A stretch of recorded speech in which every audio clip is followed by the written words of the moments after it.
Best quarterfinal lineup ever at the Rugby World Cup? What do you think? Welcome to quarterfinal week anyway. It's a long old pool stage. 5 weeks the competition has been going on, but we are finally here down to the last 8. And the reason that I say it's the best quarterfinal lineup ever is kind of because of the lopsided nature of the draw. And now look, I know it shouldn't happen again. World Rugby have said it will never happen again, but because of the quarterfinals we've got this weekend, I think it'll be a lot more exciting than the semi-final weekend. So I'm going to do my best to enjoy it. And in this video, I'm asking the question of which side is best placed heading into the quarterfinals. I'm not saying who's gonna win the World Cup. It's not who's favourites to win it or anything like that, but just heading into these quarterfinals, who's best placed? Taking into account injuries, form in the tournament, rest weeks, tournament fatigue, a whole range of different issues. So drop a comment down below. Let me know who you think is best placed heading into the quarterfinals. And also let me know on anything I might have mentioned. Because I'm running through 8 teams, I might miss something that you want to put in the comment section. And if you enjoy the video enough, like it and subscribe to the channel. I'm edging my way closer to 10,000 subs. That's where I want to get to as soon as possible. So make sure you're subscribed. But let's get into it. So I'm going to start with the Springboks in this video, who are coming off the back of a rest week. And I think that's important to note. The Boks having the rest week at the end of the pool stages. And that's important for them because they had such a difficult pool. 2 bruising games against Scotland and against Ireland in particular. And I think that rest probably came at a good time for them. Wouldn't have always been the case. If there were some other sides that had the rest week then, you might have said, well, they might have lost a bit of momentum in the tournament. But I think from a Springbok perspective, that rest week would have come at a pretty good time.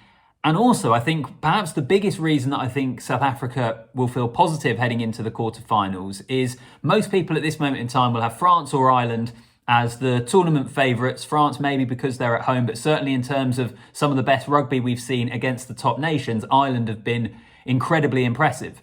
And South Africa will look at that, and even though they lost, as I mentioned at the Stade de France when I reviewed it after that game having been there, South Africa will look back on it and feel like there were missed opportunities. They will think they left some points out there, and that if they were to meet Ireland again, that they may well be able to get a victory over them. It's an incredibly tough task. We've seen how good this Ireland side are, but I do think that defeat, in a strange way, will actually give the Boks some confidence as we head into the knockout stages, and in particular with them facing the host nation, which is such a tough draw. Going to be a brilliant occasion. I'm going to be at both Paris quarterfinals this weekend, and I cannot wait for it. But I think, I don't know, South Africa, I think quietly confident for that one. They've obviously also got Andre Pollard, Lukhanyo Am come back into the squad. What they do in terms of selection is quite interesting. It's something that regular viewers on the channel will have seen. I've spoken about it a lot. Manie Libbok, Andre Pollard. Do you know what? I'm starting to lean towards more Pollard on the bench rather than starting, because I think South Africa have tried to transition their game towards a certain style of play, which is a more expansive, more attacking, more threatening backline play. And Manie Libbok is absolutely essential to that. And I think if that is the path that you have dedicated yourselves to, then you're better off sticking to it. And you've got Pollard to come off the bench if, let's say, Libbok's kicking isn't quite where you want it to be. So he could come on in the latter stages of games and be a reliable boot there. But yeah, what do you reckon? I have flip-flopped between those 2 positions on the channel before, but I just kind of feel like maybe you stick with Manie Libbok. And his kicking can be good. It's just more hit and miss. What about Lukhanyo Am as well? How do they use him? I think that's quite interesting. I think it makes a lot of sense bringing him back into the squad. Whether he starts, whether he comes into those centres, how that all works will certainly be something interesting. I think it makes a lot of sense bringing him back into the squad because of the leader he was in that team. I feel like a lot of people forget with Lukhanyo Am of how Rassie Erasmus, when he took charge before the 2019 World Cup, and there were perhaps other players at that moment in time that people thought should start in the centres, he backed Lukhanyo Am and was a major reason, I think, why Lukhanyo Am ended up becoming the best centre in the world at one stage. Don't know whether he's necessarily there now. So I think him being back in and the leadership role he has in that team is a positive thing. I just don't quite know how they use him. So Bok fans, you might even know better than me. What do you reckon? Is it going to be a bench option? We're going to see him start? Surely he's not going to come in and start a quarter-final against the French, but you never know. Let's get on to the French though. Big news this week, Antoine Dupont returning, or he's returning to training. We'll see if he plays or not. And that is a fascinating storyline. To me, it really reminds me of the World Cup in 1998, the Football World Cup. And Ronaldo for the final of would he be fit, wouldn't he, and all the drama around that. Just because Dupont is such a vital cog in this French machine, and he fractured his cheekbone a couple of weeks ago. So mentally, where is he? Presumably, obviously, from a medical point of view, they will get the assurances they need, but they've also looked good without him, admittedly against not the best opposition. But I think it is a French team that at times can absorb that loss. Can they absorb that loss against the Springboks? Maybe not. And also, is there any team you would rather face less, having fractured your cheekbone a few weeks ago, than the Springboks? I'm not sure that there's too many, in all honesty. But France overall, look, they're in a good position, aren't they? They're stable. They don't have too many major injury concerns outside of, obviously, Antoine Dupont returning. And I just think they're in a great place. And actually, they have the whole home advantage thing is a big thing as well. Having been at the Italy game on Friday and experiencing for the first time a home game for France at this World Cup, and the atmosphere, the way the public are behind them, that is a huge hurdle for any team to come over, I think. In particular, when it comes to a knockout game at the Stade de France, the atmosphere is going to be brilliant, because I'm sure the Springbok fans will travel well. They always do. So France are in a great place. The big question mark actually I have over France, this is it, right?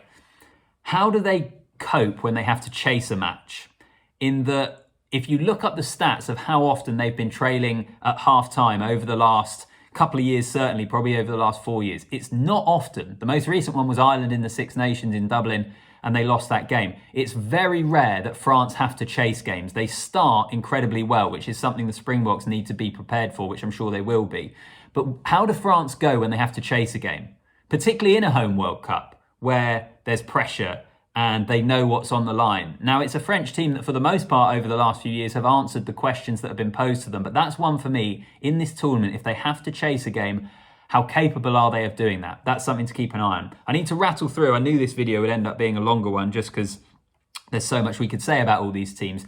But Springboks, France, brilliant. Both in pretty good positions, but particularly the French. On to Ireland. Now, first of all, injuries for the Irish. That is something that is starting to be tested.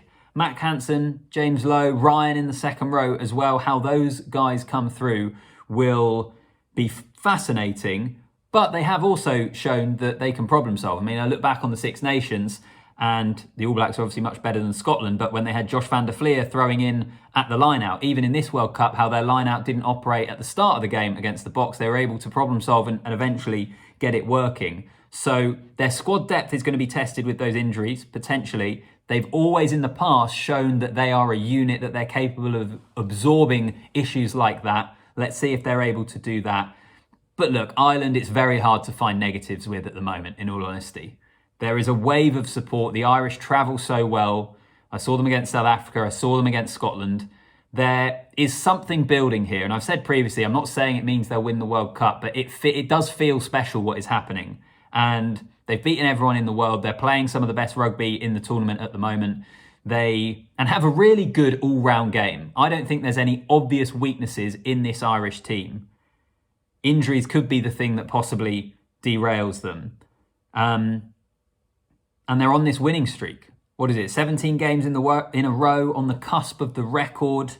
The only thing I would say on that actually is I think there is a reason that is the record. There is a reason that Tier 1 sides, it's a record for Tier 1 sides, isn't it? There are other teams that have had longer winning streaks. There's a reason Tier 1 sides haven't won more games than that previously. And I think it is hard to do. It is incredibly hard to win consistently at the top level. And they've proven that they can, and I'm sure they have the capability of continuing it. But they still need another 3 victories against, well, 2, you would think, very high quality opposition. I'd imagine if they win the quarterfinal, then their semi-final opponents will be of a lesser standard. But how do they cope with that? The mental factor, I'm not buying it for Ireland. I know they've never got past the quarterfinal, but for me, if Ireland lose to the All Blacks this weekend, I don't think it will be because there's this mental block for Ireland at quarterfinals. That might have been the case for previous teams. I just think this team is different, so I'm not buying it. It's why I'm not really talking about it. On to the All Blacks though. They are a fascinating case. Are they hitting their stride just when it matters, or have they not been truly tested since the first game of the World Cup on the Friday night against the French? Where are you on that debate? I'm somewhere in between. I think they are clearly developing into the tournament. Their attacking play is starting to take shape, but they haven't been tested at all against the opposition that they faced in Italy or Uruguay over the last few weeks. The biggest question for me actually on the All Blacks is whether their pack is good enough to deal with the battle up front. I think we know that their backline, if you give them quick ball, if you give them clean ball on a consistent basis, they can tear any team apart and they can cause problems for any team. The question for me is what happens when they don't have a dominant pack. And I think that's the area of weakness for the All Blacks compared with previous teams that we have seen. And you've got to remember as well, against an Ireland side who have beaten them quite a few times in recent memory. I don't think the All Blacks hold the same banana skin or same daunting task that they once did for Ireland. So how do New Zealand go up front? They're in a good place, but they're coming up against the number one team in the world. Are they able to match them? Let's get on to the other side of the draw. I can probably rattle through this a little bit quicker. They're still really good matches, actually, because Wales and Argentina, you'd say, are fairly even. England and Fiji may be just the favourites that people have them, but again, they're relatively even. So that's why I think the quarterfinals are so brilliant, because all of the teams are pretty evenly matched. It's incredibly difficult, I think, to call all of the games. Let's start with Wales. Obviously, Talupe Faletau's an injury is gutting. It's gutting for him. I presume it's going to be his last World Cup. He is key for them. He can do things in the back row that no other Welsh player is able to do. So who they bring in there, whether it's the more traditional kind of, I don't know, whether a Dan Lydiate or someone comes in, they reshuffle that back line, that back row, sorry. What Gatland decides to do will be pretty key for Wales. So gutted for Faletau. With Wales, they've built well throughout the pool stages, haven't they? Given where they were coming into the World Cup, is they got through that pool, they won all their games. I think the thing that Wales will look back on in particular is the victory over Australia in that game where they blew the Wallabies away. And they were impressive. And I know Australia aren't great, but even so, I think Wales will look at that and feel that they have a performance in them and they have a game plan in them that means they can get to a semi-final. I think for Wales at this World Cup, that'd be a pretty damn good result, quite frankly. As for Argentina, well, they haven't been great at all. So funny, isn't it, by the way, the different sides of this draw, talking about the teams before and then you get onto the others and you're like, they're all right. Argentina haven't been great. Pablo Matera has an injury, so he, I think, would be quite a big loss in their back row. But the thing with Argentina is they are capable of performing, and we haven't seen it yet in this World Cup. And the longer it goes on, I'm kind of like, at what point are they going to? Is that it, this quarterfinal? You know how they beat New Zealand, or even in the Rugby Championship? And again, I know Australia aren't great, but they still went in there, beat Australia in Australia. They beat England at Twickenham. They are capable of beating these sides. And just every so often they throw up a performance that is different to maybe what we see the rest of the time. And they haven't been good this World Cup. I don't think there's any question of that. They improved against Japan in what was essentially a knockout game. So which Argentina side turns up is the question for me. That's probably the fear from a Welsh perspective, even though Wales, I don't think, given what we've seen from both teams in the tournament, won't be too worried, or certainly will feel they're very capable of winning. All right, on to the final quarterfinal. England, arguably the worst World Cup pool ever, I would say there. You know how I said Pool B is the best World Cup pool we've ever seen? England in Pool D, that pool I think was pretty underwhelming. England have been poor or inconsistent anyway. They've won all of their games. And again, if I want to mention what I did with the Welsh, where the fact that they weren't great coming into the tournament, England were the same. They've won their games, but we can't get away from the side of the draw that they were on. I will say they're capable of beating Fiji, even though Fiji beat them at Twickenham in a World Cup warm-up. I think England can beat them. They could get to a semi-final, which is sickening for whoever loses out of New Zealand, Ireland, France and South Africa. I suppose with England, my kind of part of my frustration as a fan, and there's a number of different things, is there's real uncertainty in that back line. I think the forward pack is relatively settled, but what do they do at fly half? I want to see George Ford continue there. Does that mean we're going to go for Farrell at 12? I probably suspect it does, but that's meant more chopping and changing in the midfield. They weren't convincing at all against Samoa. So, yeah, England heading into the quarterfinals, not in a great place, but they could get themselves to a semi-final. As for Fiji, they're an interesting one. They've looked more comfortable against, I think, the better teams that they have played. And I saw actually Dan Leo, who was obviously Samoan in his playing days, but deals with a lot of Pacific Island players. And he did a thread on Twitter, which was really fascinating about the uniqueness of World Cups and tournament fatigue setting in, particularly for some of these Fijian players who are from such tight-knit communities, in their villages back home, being away from home. It's long World Cup, as we've said already, and whether that starts to have a bit of a mental impact on them. And it's where having good psychologists and nutritionists and that sort of thing becomes so important for some of these teams, and whether that could have been a reason that we saw Fiji underperform by some of their standards against Portugal. I think actually possibly for that Portugal game, they already had half an eye on a quarter-final, even though they weren't definitely through. The fact that they only needed to get a point, I think maybe was that they were looking ahead a little bit, and that's part of the reason for the performance. That's to take nothing away from Portugal, by the way, before any of you come at me. Portugal were brilliant, was delighted to see them get the victory, but I think maybe that did play a factor for Fiji. And how do they play? Because we know they can cause teams problems. We know that they are more solid in their set piece, in their ball retention, their discipline, the traditional areas of the game, which you maybe wouldn't associate with them being as strong. So, yeah, there's Fiji are in a decent place. First quarterfinal since 2007. They can beat England, though. They could get themselves to a semi-final, which would be unbelievable. Look, let's finish it there. I realise I've already gone on a fair time. Who's best placed heading into the quarterfinals then? Who's best placed? Is it Ireland? I think it's probably Ireland and France are the most obvious and probably correct options. I'm just wondering about Wales as well. I think they, how we mentioned that them and England are in similar positions, they've been more convincing than England, I think. And I think they are in quite a good spot in terms of where their game is heading into the quarterfinals. So those are the three teams that I would probably consider as best place. Not the best teams, let me remind you of that. The Springboks are in a decent spot as well. Actually, the Springboks are in a decent spot as well.